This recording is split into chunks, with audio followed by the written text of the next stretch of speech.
Elisabeth Sombar, bonjour. Bonsoir. Bonjour. Un grand merci de nous avoir offert ce cadeau, 2 concertos de Mozart pour les 30 ans de RCF Méditerranée à la cathédrale de Fréjus.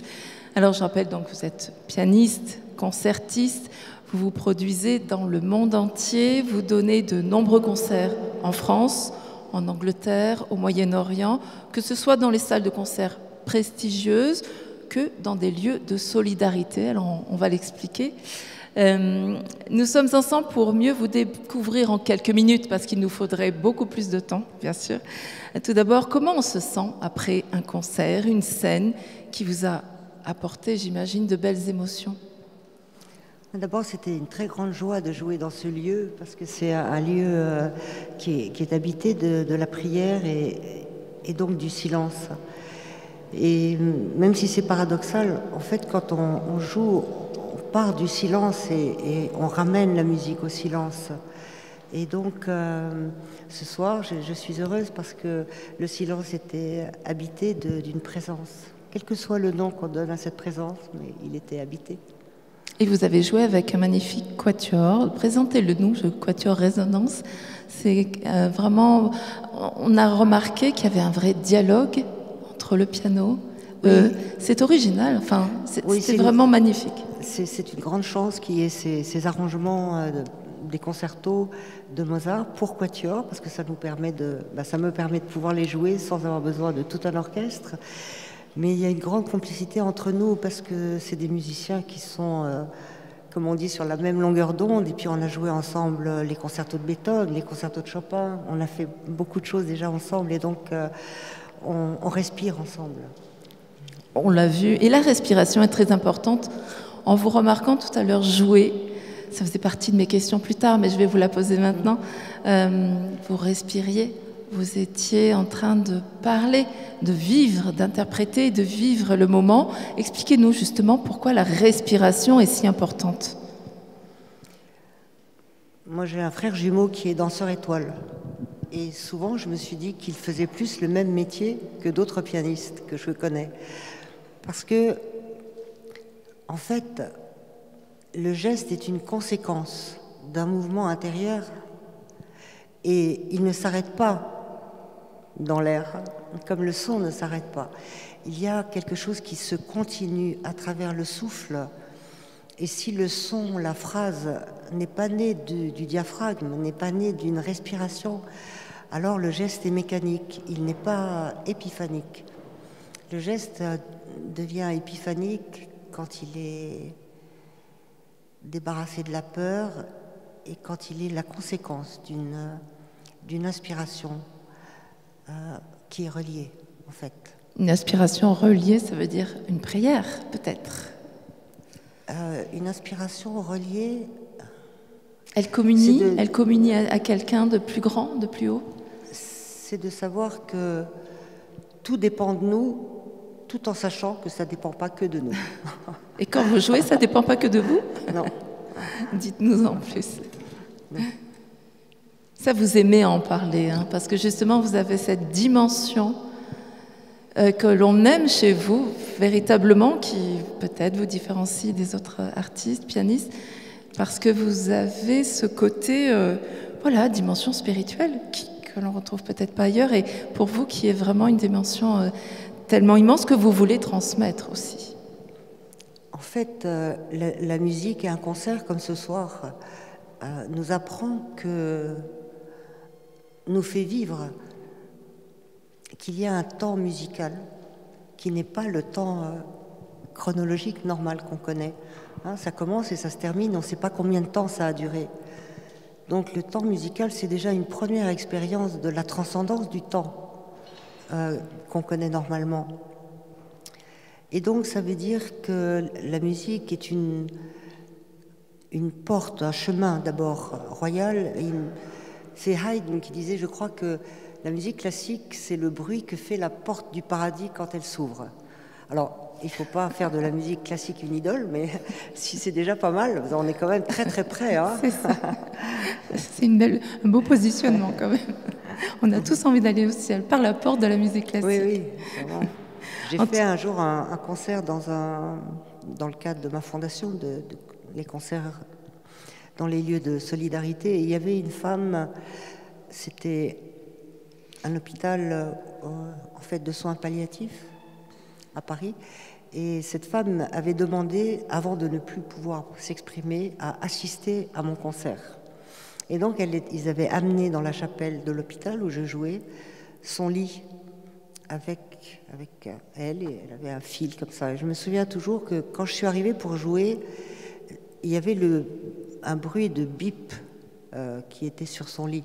Et je me suis dit, heureusement que je suis venue plus tôt parce que je dois intégrer ce son quand je vais jouer. Le bip. Et quand j'ai terminé le concert avec la berceuse de Chopin, au dernier accord, le bip s'est arrêté. Et je me suis tournée, j'ai regardé cette femme dans son lit, et elle avait une larme qui coulait encore. Et elle était comme dorée, elle était comme transfigurée. Et je me suis dit, elle est rentrée par la porte du paradis avec la berceuse. Et ça m'a justifié toute ma vie, au fond. Ouais. Vous parlez très souvent de cette beauté mystérieuse de la musique classique, mais il y a donc la musique et le spirituel sont intimement liés. Le piano se révèle aussi mystérieux. Dans votre livre « La musique au cœur de l'émerveillement » chez Lattès, vous dites « Le piano nous restitue notre cœur comme il est. C'est notre miroir de l'âme. » C'est-à-dire ? En fait, je pourrais vous montrer. Ah bah avec plaisir, vous voulez. Non, quelques notes. Le son, si on est méchant, le son il devient méchant. Si on est dur, le son est dur. Si on est étriqué, le son est étriqué. Si on a peur, le son a peur. C'est un vrai révélateur. C'est un miroir direct. Et puis notre corps aussi, il est l'instrument. On le travaille beaucoup, mais quelquefois c'est pas fluide et on ne sait pas pourquoi. On a pourtant tout travaillé, la respiration, la détente, mais le corps tout à coup veut dire autre chose. Et alors il nous ramène à ce qui est tellement difficile, qui est l'humilité, et de toujours se rappeler que on est un être de finitude, à la fois d'infinitude mais aussi de finitude. Et le piano nous montre tout ça, toujours avec beaucoup d'exigence. Vous avez donc une école, vous transmettez au travers des écoles, de la Fondation Résonance, c'est une de ses missions, on va y revenir. Justement, vous parlez beaucoup de la puissance du son et du geste. En quelques mots, qu'est-ce que la phénoménologie ? Oui. Parce que ça nous intrigue quand même. Ça vient de mon maître qui s'appelait Sergio Cilibida, qui était un très grand chef d'orchestre, et c'est le premier qui a vraiment initié l'étude de la phénoménologie du son. Alors c'est l'étude, ça fait un peu pompeux de dire ça, mais c'est tout simplement l'étude des phénomènes sonores, de comment ils sont directement liés à notre affect, et de comment écouter et comprendre la logique sensible des phénomènes sonores pour créer l'unité. Parce que les sons peuvent être successifs, on peut jouer des notes, et puis il y a une manière de les jouer qui les fait entrer dans une simultanéité de l'un. Et tout le but de toute vie, c'est de faire un avec son geste, avec la musique qu'on doit révéler. D'être unifié. Et d'être unifié, et de ne pas vouloir se dire soi-même. Vous voyez, il y a deux chemins. Celui qui utilise la danse ou la musique pour dire qui il est, et celui qui utilise pour dépasser ce qu'il est. Parce que la musique est toujours plus belle que nous, finalement. Et ça, c'est un chemin qui n'est pas facile, parce que ça demande de s'affranchir de tous les moi, comme disait Maurice Zindel, du moi social, psychologique. C'est tout un cheminement. C'est un chemin, oui. C'est vraiment un chemin. Merci beaucoup. Nous allons justement continuer la deuxième partie de notre émission spéciale Elisabeth Sombail à l'occasion des 30 ans de RCF Méditerranée. Vous avez dédié votre vie, vous dédiez toujours votre vie à la musique au partage et à la recherche pédagogique, on vient de le voir. En parallèle de votre activité de soliste, vous avez fondé en 1998 déjà la Fondation Résonance, qui est présente dans 7 pays. Rappelez-nous ces missions, justement, rapidement. La mission de la Fondation, justement, c'est de porter la musique classique à un haut niveau dans tous les lieux où la musique ne va plus. D'ailleurs, ça s'est fait parce que un jour, j'ai rencontré une dame qui venait toujours à mes concerts. Et un jour, elle est venue, j'avais 21 ans, et elle m'a dit « Je ne pourrais plus venir à vos concerts ». Je lui ai dit « Mais pourquoi ?» Elle me dit « Parce que je dois rentrer dans un EHPAD ». Et moi, je ne savais pas ce que c'était un EHPAD. Alors je lui ai dit « C'est pas grave, je viendrai moi ». Et ça a commencé comme ça. Et ça a commencé comme ça. Tout ce que j'ai fait n'a pas été fait par moi, mais par une demande d'amour dans une rencontre, dans une relation, oui. Donc on fait plus de 500 concerts dans les lieux de solidarité. Par an? Par an, oui. Donc depuis dans tous les pays. 24 ans, ça commence à faire. Depuis 30 ans. Depuis Ouais. 30 ans. Oui, j'ai passé 60 ans. On ne le dirait pas. La musique vraiment vous rend belle. Et justement, après tous ces concerts, est-ce que vous vous sentez avec une mission particulière? Vous vous sentez d'autant plus... Vous parliez de sens tout à l'heure. Ça fait sens pour vous, au-delà des concerts peut-être plus prestigieux, plus... voilà. Est-ce qu'il y a une différence ou c'est la même chose? Au début, quand j'ai commencé, je croyais que les pauvres étaient dans ces endroits-là. Après, j'ai découvert que les vrais pauvres sont dans les salles de concert. Donc, parce que la pauvreté et la souffrance intérieure, le vide intérieur touche toute la population, surtout les riches, finalement. C'est ce que j'ai découvert. Donc je ne fais pas de différence entre jouer à l'hôpital ou en prison ou dans un camp, comme maintenant j'ai fait, ou ici ou à Corto la semaine prochaine. Pour moi, c'est la même chose. Mais vous faites des fabuleuses rencontres. C'est ça qui doit changer peut-être. En termes de public, en termes de circonstances peut-être pour jouer. Les conditions ne sont pas les mêmes qu'un... Mais finalement, tous les êtres humains ont le même cœur. Ils pleurent pour la même chose, ils rient pour la même chose, ils regrettent de ne pas être mieux que ce qu'il est. Moi, j'ai passé ma vie à regretter de tout, de ne pas être assez bien, de ne pas jouer assez bien, de ne pas faire assez bien ci, de ne pas... Vous voyez, on est sur ce chemin qui... et plus on sait qu'on ne sait pas. Et l'infini s'ouvre devant nous et nous apprend la compassion. Et c'est ce que je dois apprendre sur moi, pour moi. Je n'en ai pas du tout. Qu'est-ce qui vous anime justement dans tous ces engagements? Quel est votre moteur? Peut-être, je ne sais pas ce qui m'anime, mais je crois que j'ai entendu que le monde irait mieux si chacun était à sa place et ne voulait pas la place de l'autre. Parce que chacun doit trouver sa place qui est unique. Et je sens que ma place, c'est de faire cela. Je ne sais pas pourquoi. Je trouve ça difficile. Je préférais être coiffeuse, avoir mon samedi, dimanche. Je ne sais pas. Mais ça vous dépasse quelque part?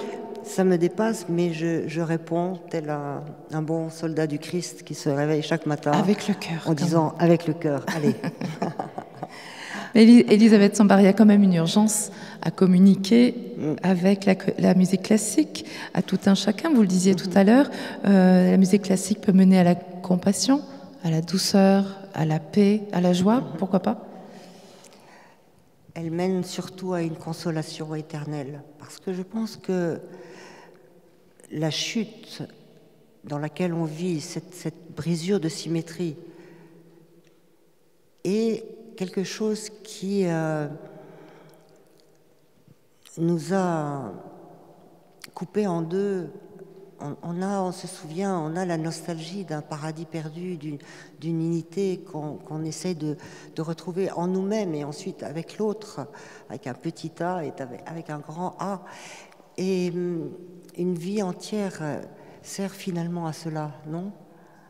Il faut au moins une vie, oui, tout à fait. Oui. Une vie riche, en tout cas tournée de disques et de CD, que nous vous invitons justement à retrouver à la fin pour la vente de CD. Quelle est votre actualité en ce moment? Mon actualité. Il y en a beaucoup. Là, vous revenez de Londres, je crois.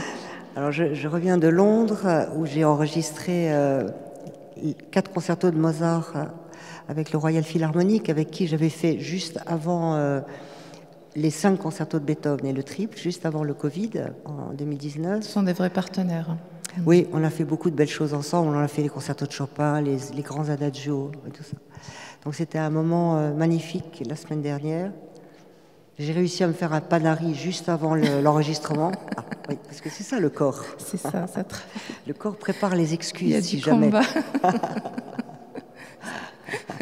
Je ne vois pas de quoi vous parler. Tout s'est bien passé, tout s'est bien passé. Puis j'étais au Liban, dans notre filiale de résonance au Liban. Expliquez-nous, voilà, le Liban. Nous offrons là aussi la musique classique dans tous ces lieux. On va jouer dans les camps palestiniens qui sont à Beyrouth et en dehors. Beaucoup aussi chez les handicapés. Il y a beaucoup de... Et puis là, maintenant, le pays est en faillite totale. Donc, chaque son qui est donné avec amour est un cadeau qu'ils reçoivent vraiment avec gratitude.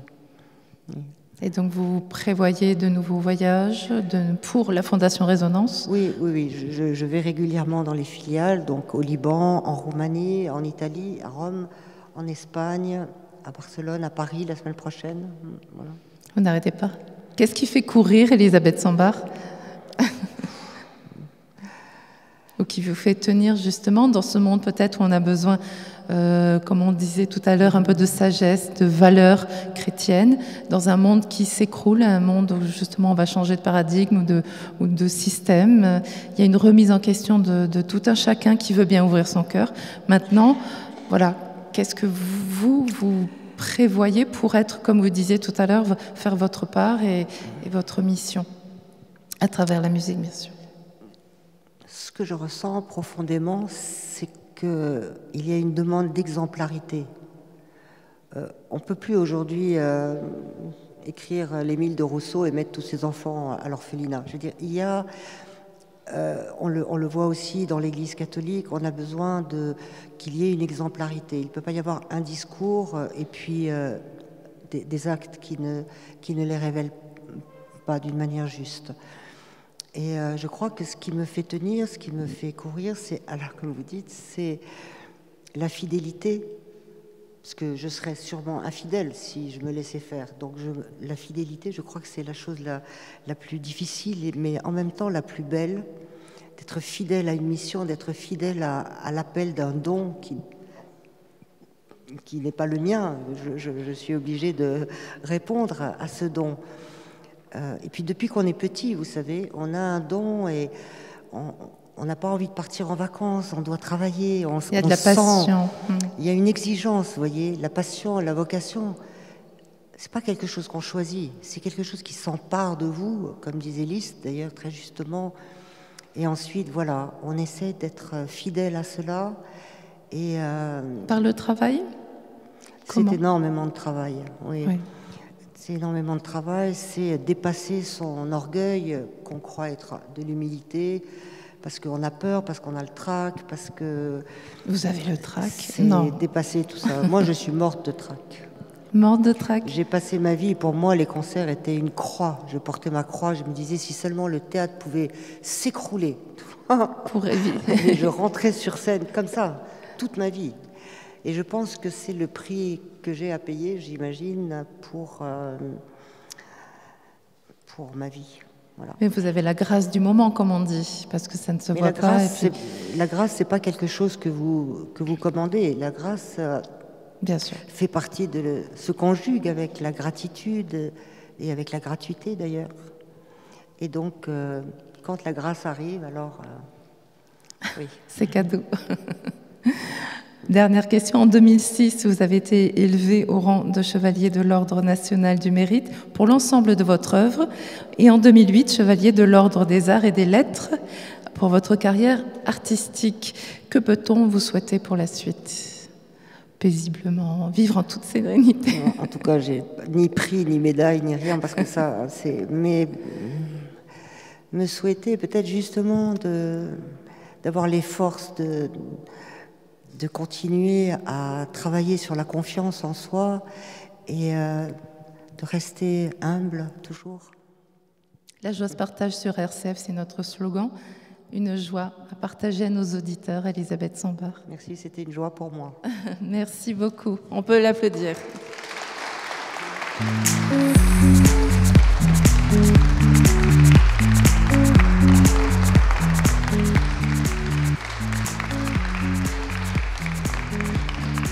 Merci.